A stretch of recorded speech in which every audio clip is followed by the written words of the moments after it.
Quinnipiac men's ice hockey coach Rand Pecknold joins me now. Are you in your office in Hamden, Connecticut right now, Rand? Where are you? I'm in my house. I'm in our Oh, home good. room. Even better. Okay, good. So great to see you, Rand. How are you doing? Congratulations. I can't even imagine what the past month has been like for you. But first of all, congratulations. And also just how are you doing right now? Well, thank you. Yeah, it's been a whirlwind. Obviously a special moment for me personally and for my family and certainly for Quinnipiac University. But it's been a whirlwind. Like we just keep things like we did. I threw the pitch at Fenway. I did the stock exchange. I rang the bell at the stock exchange. We were at the state capitol yesterday. We're working on the White House. I think that's going to happen. There's just so many, crazy things going on. I did the Spit and Chicklets podcast I did was crazy. I didn't realize how many listeners they had. So that generated that kind of opened the doors to a lot of other things. But it's been great. So we're, excited and it's all good right now. Yeah. Do you have an agent already, Rand? I mean, I have an agent that kind of helps me with my contract once in a while, but I don't really have an agent. But my friend Michael Breed, who's in the golf world, keeps hammering me like, I got to get an agent. I got to get an agent. So we'll see how that all plays out. But right now, I'm just kind of enjoying the moment. Yeah, that's awesome. Well, so what has it been like the past month? What was sort of a pinch me moment other than winning, but after the win, what was sort of the pinch me moment? Honestly, I don't know if I've had it yet. I don't think it's completely sunk in that we won. I've mentioned this a few times. I'll say it again. I every day there's a college hockey news. It's called CHN. There's an app on your phone that every college coach, every hockey fan has this college hockey people. And you can look up scores. And I check the score of our game every day. Sometimes I check it twice and I just see it. I'm like, okay, yeah, we did win. So I don't know if I've had that moment yet. I've had a lot of cool moments. Ringing the bell at the stock exchange was really cool. The pitch at Fenway Park was cool. I love that because my team was with me that time. Yes. When I did the Yankees in 2016, I did have my oldest son Tate on the field with me. I think he was 10 or 11 at the time. But that I enjoyed having my players out there with me. I think that was a special experience for them. Yeah, that's awesome. I love that. So let's go back to the championship game. You guys were up against the number one ranked team, Minnesota. So I still can't believe that Quinnipiac beat the number one ranked team. I'm so amazed by it all. But I was watching, and in my mind, you were the hero of the game because you pulled the goalie with so much time left, more time left than a hockey mom like me would have been normally comfortable with. Yeah. But I feel like that move, that decision kind of made it all happen. But what do you think about that decision? I mean, yeah, it's hard to say. But yeah, I mean, if it doesn't work and they score, like I'm going to get torched, so I'm definitely aggressive as a coach in pulling the goalie. I think I'm aggressive in a lot of areas. And I use the phrase a lot, not with my players, but with my staff and just with myself of play to win. I think there's a lot of people in the hockey world and in the world in general, just in life in general, that just play to not lose. There's a big difference in your mindset. There's a lot of coaches in the college hockey world that are just, hey, a tie is a good thing. Like I don't want to tie. I'm playing to win. So I'm aggressive, and obviously it paid off in that moment. Oh my God. I know. I love the play to win. I'm going to steal that now with my kids. I love that. It's so good. So let's talk a little bit about the road from being a D2 school to a D1 school. Let's talk about that journey because growing up in New Haven in Hamden, it was Quinnipiac College and my mom worked there and it was a D2 school. This was a long time ago. And I know you've been there for 29 years. So you basically were part of this journey. So walk us through the journey from going from a D2 school to a D1 school. How did you make that happen? Yeah, I mean, just it was great. Like I got there and we were D2 school, but we played low level D3 hockey actually. I barely had enough players my first year to even play. I came in late. The recruiting hadn't been done in years. We practiced at midnight. It was pretty Mickey Mouse. We had kids drinking on their way to practice. And I had to quell that right away. Like, guys, we can't be drunk at practice. So that was step number one. But it just was it was a long journey. There's a lot of steps along the way. I got really lucky in that our president, John Leahy, made the decision to go Division I in all sports. And John was brilliant. And his mindset was we would do that athletically to become a better academic school, which I was kind of like, I don't know how that worked, but it did work. And it's really the Doug Flutie phenomenon, which worked for BC back in the early 80s, right? He throws that pass, he's the Heisman, and applications go through the roof, then you get more selective and your criteria goes up. And then so we went Division I in our 5th year, and we did really well. And then we built the rink, which was huge. We need that first-rate facility. And then Vermont left the ECAC to go to hockey, so the ECAC needed a team. So we got chosen to go into the better league. So there's a lot of little things that happened. The budgets increased, the scholarships increased. It was all kind of incremental. And then the big step was in 2012-13 year. We made the Frozen Four. We ranked #1 in the country for a month or two, and that kind of launched us. And that was a team. We had a really good team, but we had a lot of kids that nobody wanted. I think we had 27 players on that team. I think 19 we were their only offer. So we shouldn't have been there, but we were. So some things happened, and that kind of launched us. And now we've just maintained that for the last 11, 12 years. Yeah, I still can't believe that you had all these goalies trying out way back when. You asked them if they'd ever skated because you needed skaters. I think that's crazy. Yeah, I had 17 skaters and I had 12 goalies try out the first year. And you need more than 17 players. Like I had 23 skaters this year, I think. So you need more than that. But yeah, none of them did. None of them played out. But yeah, I actually asked the question, which I still can't believe I even asked them. But I know, that's so awesome. Did any of them say yes? I hope so. No, they all said no. They all looked at me like I had 3 heads. Yeah, but I love that lesson there about you didn't give up, even though the odds were kind of stacked against you. I mean, first of all, the midnight practice time is awful. Awful. Just with that alone, I would have almost thrown in the towel, but good for you that you believed in it and you believed in the program, and you basically built it from the ground up, which is so awesome. Would you say that ice hockey is making Quinnipiac a household name more so than the Quinnipiac pole, or which one do you think is more making Quinnipiac into a household name now? Well, yeah, I mean, the Quinnipiac pole is excellent. They do a great job with that. We get a lot of notoriety for that. But I think for the last 12, 13, I mean, John Leahy used to say it at presentations. He's like, what is Quinnipiac known for? And it's always #1 is men's hockey, and #2 was the pole. So I'm stealing that from John Leahy. So I don't want anybody from the pole to get mad at me. And then with this national championship, like you can't put a value on what my players just did for Quinnipiac. Like you can't. It's just been unbelievable. The amount of whether it's social media or ESPN or Wall Street Journal or Forbes or throwing a pitch at Fenway. Like there's just so many. The amount of exposure Quinnipiac's getting right now, you really can't put a value on that. I know. Somebody tried. And they thought it was like 150 million. You'd have to spend on advertising. Okay, I love that. I don't know if that's the right number, but it's a lot. It's crazy the amount we've got. Oh my God, Rand. And you're the fearless leader of the whole operation. I love that. It's so awesome. Now, Rand, what do you think? You've made it, as you mentioned, you've made it to the championship games before, and unfortunately it never worked out for you and your Quinnipiac team. So what do you think made the difference this year? What was different, do you think? Was it I mean, a little bit of it is there's a little bit of puck luck when you get in those games, like it's one and done, and there's so many things can happen. Like the first time we played Yale, we'd beaten them 3 times that year. We were the better team, and their goalie played great. Jeff Mount, he was great, the game of his life, and give him credit. He won a national championship for Yale. And we missed a half empty net early in the game when it was nothing. One of my best players had a breakaway when it was nothing. Like those 2 goals were 2-0 the game. Like we win. We shut them down. We were the best defensive team in the country. But we miss an empty net, and the goalie makes a save, and all of a sudden they score kind of a squeaker. And then the second time was North Dakota. They were significantly better than us, more talented. That was one of the best teams in a long time. But still, we could have beat them. And we just didn't have a great game. We didn't play well. They played really well. And then we get to Minnesota, who's maybe one of the most talented teams, not just in the last 20 years, maybe ever. There's probably top 5 talent ever. And we were overmatched from that standpoint, but talent doesn't always win. Culture can beat talent. We had plenty of talent. Don't get me wrong. I have plenty of really good players that are going to play in the NHL.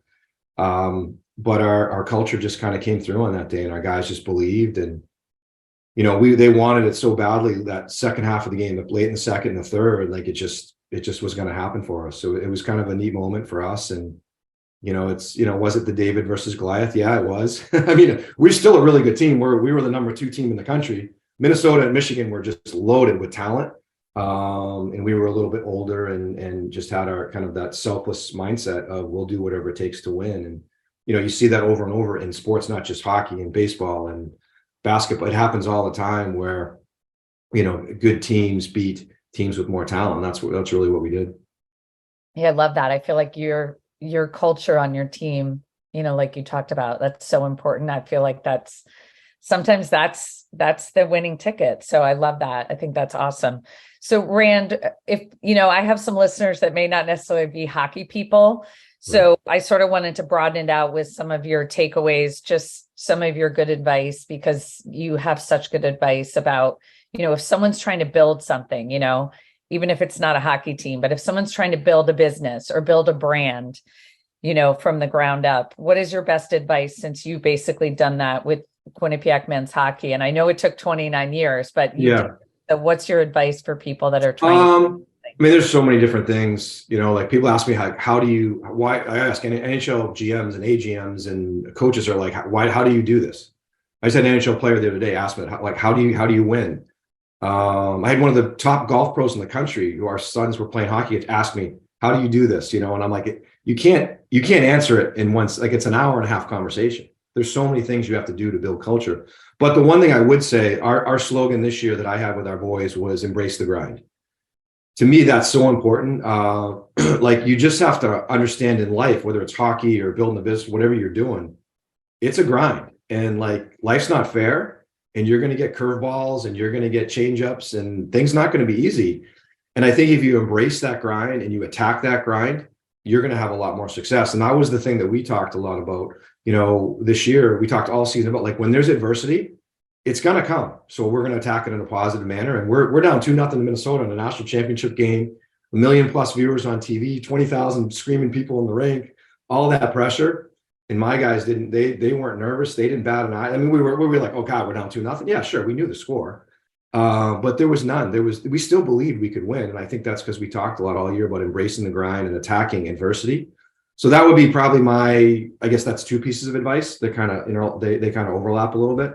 But I think it's, you just have to accept it's going to come. I think so many people, when bad things happen, it's like, woe is me, and I spilled the milk, and, well, hey, you can't cry over spilled milk, right? There's a million ways you can say it. You just got to kind of move on. Yeah, I love it. Embrace the grind. Would you also say, Rand, because it did take 29 years, I feel like a lot of people want things so much faster these days. They think that things happen so quickly, like success happens overnight, and it really doesn't. And I feel like you're such a great example of that it took 29 years of embracing the grind and putting in the hard work. And, you kind of have to have patience. And I feel like that's something that we need to sort of share with the younger audience, younger people these days. Yeah. Patience is a good topic. For sure, and where we were when I started at Quinnipiac, like we were in Division I, and even earlier, like a national championship wasn't even a thought. Like, we had 2 scholarships starting out. Like, we didn't have the full complement. We didn't have a rank. We didn't have the budget. Like, so it's, and again, I think you gotta set your goals also appropriately. Like, even though I won a national championship in year 29, my first 10, 12 years, a national championship was not even close to being realistic. So that wasn't my goal. You wanted those midnight ice times to get that. Yes. Even in 2012, 13, like, we played for the national championship. Like, that wasn't my goal at the beginning of the year. It was, win our league, get to the NCAA tournament, and see if we could win a game or two. I don't even know if it was realistic to get to the Frozen Four that year. Like, we've come so far. And then once you get there, then, okay, now you change your goals. Now the Frozen Four is our goal every year. National championships are our goal every year. But I agree with you. Like, you need to be patient as you go through life. Now, there are a lot of moms and dads out there that listen to this. And I feel like, since your kids play sports, my kids play sports, what is your message about youth sports these days? I feel like it's gotten crazier and crazier. And because your kids play, I know you can relate to this, but yeah. I feel like a lot of moms and dads kind of need some advice on that, because it sometimes just feels really crazy and way different than when we were kids. Yeah, I think it's even different in the last 10 years. I think it's too crazy. Nikki and I get caught up in it sometimes too much. And we're like, wait, we got to pull back here. The first thing I would say is play multiple sports. All the studies show, you shouldn't focus on one sport at too young of an age. you'll be a better athlete in the long run. And there are kids that, all they do is play hockey at age 10 or 9, 8 or 9, and they might be better than your kid at that age, but you will see at 15, 16, 17, your kid will catch and pass them because they don't develop those other athletic skills. It doesn't happen with every kid, but it happens with a lot of them. And then some of those kids also burn out. But I don't think you need to chase everything. And sometimes Nikki and I get caught in that too. We're like, well, everybody's going to this tournament, everybody's going to that tournament. And sometimes I think it's really important, more than we want them to be a great hockey player or a great baseball or pick your sport, we want them to be a great person. And you got to let them grow as a kid and learn. And you also need to, I really think it's important. People really, I think parents struggle a lot with when their kids fail. Like failure is a great, very valuable lesson in life at any age. And, for them to be successful in life, they need to learn to fail and learn how to be able to rebound from that failure. Oh my gosh, Rand, we need like an hour on just like youth sports advice, because I feel like, well, that's why Caroline wants to do the podcast. We'll get this thing going, and we'll wants you to do a podcast. I know. Are you thinking about doing a podcast, Rand? Well, Caroline's pushing it with me. She hasn't pushed me lately, but it's a thought. I don't know about time commitment, stuff like that, but I don't know how many episodes we'd actually get. I might run out of material. I don't think so, because honestly, I do think that we all struggle with this so much. And I first want to say, like, thank you for sharing that you and Nikki struggle with this too, because that actually makes me feel better that we're all doing it. It's hard. So, this is your world. And the fact that you guys, deal with these same issues, that actually makes you so relatable to the rest of us. So I appreciate that. And Rand, I know a lot of kids out there, including my own, want to play sports in college, and yours might or might not want to do that as well as a goal. But I feel like that process also is extremely overwhelming just to, I don't know, what is your advice on that front too? Is it like should we be going to these summer sports camps? Should we go to the showcases? Not just, broaden it out from hockey. I'm just talking about sports in general for college. That process is extremely overwhelming. So what is your advice on that front? I mean, it's hard. I think, like, I'll focus. I know we're talking about every sport, but in the hockey world, like, there's some great showcases, and you're going to go, and and you play well, it's going to be great. But you could go there, and if you're not in shape, like, you can do as much harm as you can good. Some people just say, go to showcases. Well, as much as coaches are highlighting kids they want to recruit, boys or girls they want to recruit, they're also crossing names off. So that's really important. If you've got any kind of an injury, or you're not in shape, or you haven't been playing in a while, I would really think through those things. I think people make that mistake a lot. But you got to pick and choose. Like, the world of youth sports is a moneymaker now for a lot of people. Some of these guys that are running these tournaments are making $300,000, $400,000, $500,000 a year or more.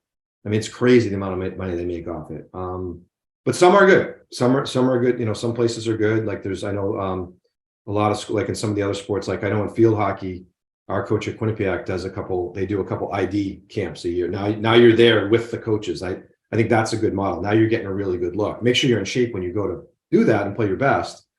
And understand the importance of that. But those might be better than just a general showcase.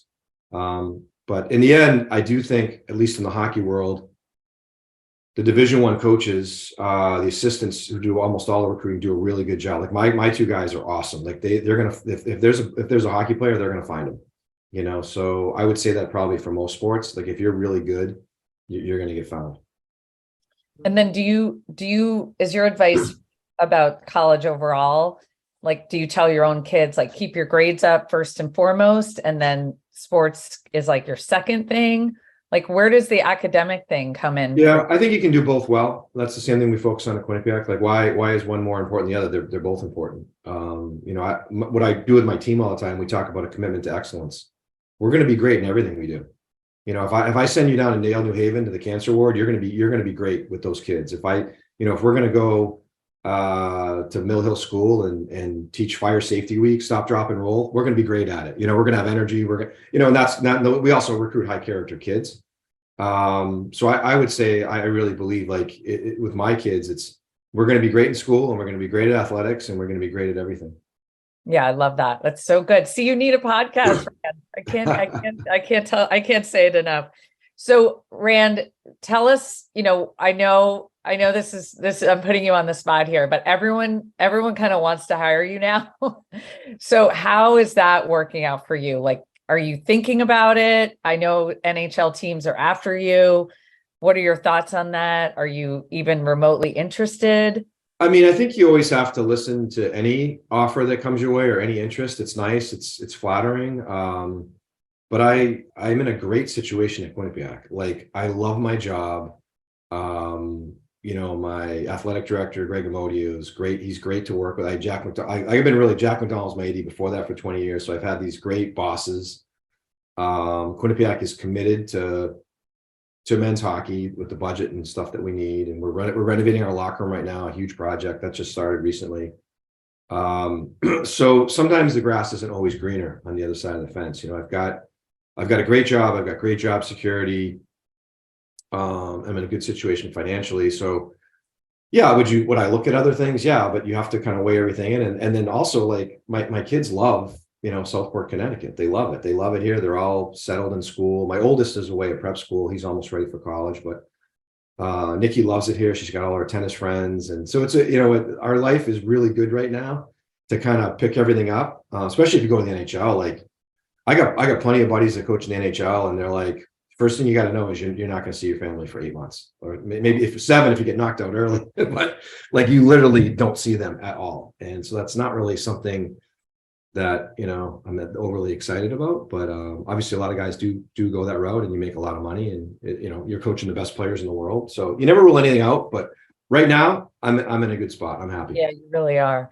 Do you watch Ted Lasso, Rand? Because I feel like you and Ted Lasso are just like, you guys have some similarities. I'm not as funny as that guy. That guy's funny. I can't remember the actor's name. He's great. But yeah, I do watch it. I love the show. I love it. I'm a few episodes behind. I got to get caught up. Oh, you got to catch up. It's so good. This last week was so good. Do you make your team watch it too, Rand? I don't know. I don't make them watch anything. Okay. I just focus on hockey and academics, and then we do some community service. And other than that, they got enough things that I'm on them about. They don't need me talking to them about what they want. I'll hit them up every now and again for like a good show. I'll be, hey guys, I just finished my Netflix show. What are you guys watching now? Yeah, that's good. And sometimes I get good ones, and sometimes they're pretty bad. So I usually go to a couple of my buddies. Pat is really good. My buddy James, they're good. They usually have good shows for me. Those are usually my go-to guys. Yeah, we'll keep the Ted Lasso going. And too bad this is the last season, but I just feel like every time I watch it, I'm so inspired. And I feel like every time I, see something that you're up to on Instagram and your team, I just feel like that same dose of inspiration. So, and then my final question for you, Rand, is I feel like because your story is so inspiring and it took 29 years, I almost feel like it's out of a movie, literally. So has anyone approached you about doing some sort of a screenplay or a documentary about your journey?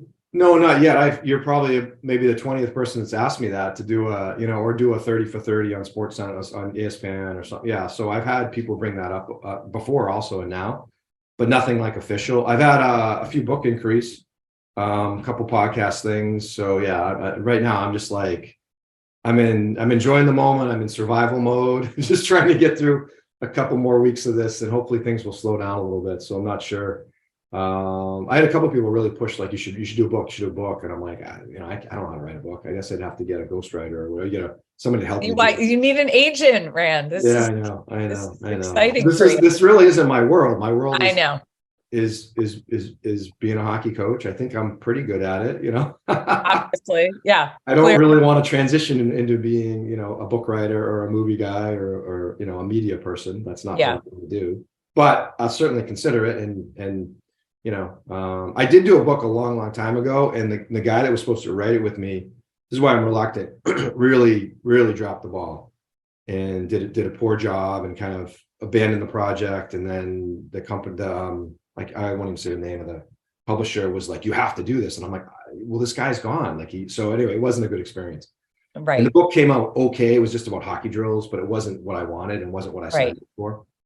So that's why I'm a little reluctant. Well, now, I feel like it's so much more than hockey. I feel like all the 29 years of the lessons along the way have, can really help everybody with everything. So Yeah. it's just, just something to think about, because I think you'd be awesome. It's almost like Mighty Ducks or something, like I think about all the hockey movies that my kids like to watch. So anyway, well, it's so good to talk to you, Rand. I'm so excited for you and Nikki and your kids, and for the Quinnipiac community Bobcats. I love the new slogan on all the t-shirts, that instead of Quinnipiac, it was Winnipiac. Yeah, that's great. I don't know who came up with that. It's brilliant, though. It was so good. It was so good. So I'm so excited for you guys. Thanks for sharing all your good news with us today, Rand. And can't wait to keep following your journey. Are you going to be keeping up on your Instagram, because you want everyone to go and follow you there? Or what's the best way for people to connect? So I'm better with the Twitter. Okay. And my daughter's got me on the Instagram. I need to get better with that. I don't know how to maneuver with that. They helped me a little bit. They told me they'd help me more, and it hasn't happened. So I'm a kind of a rookie on Instagram. I'm trying. Twitter, I'm way better at, because that's just easier, right? You just retweet. But Instagram, they're trying to tell me I got to do some things there. Yes. And I do tell my daughters once in a while, we'll do the odd TikTok, but then they don't want to post it. I have a great one with Georgia from a couple of years ago. It was awesome. We did a bunch during the pandemic. And actually during the pandemic, I told her one night, when everything shut down, I'm like, I will do a TikTok video once a day for 30 days in a row. And I'd forgotten to know. She said, every day. We did one every day. And, oh my God, that's awesome. But she's got a private account. We don't want that. Okay. But, all right. Well, was really good. Someday you can, Old maybe. Time Road. Is that yeah. good? Oh, that's so good. We actually practiced. We had a choreograph. I thought it was pretty good. The other ones weren't great. That was my good one. So anyway. See, you are as funny as Ted Lasso. You got this, Rand. You're so good. You're so good. All right. Well, all the best. We can't wait to follow the rest of the journey and see what's next for you. And just big congratulations. And we love the Quinnipiac community. So we're so excited for you guys. And thanks again, Rand. Okay. Thank you for having me on.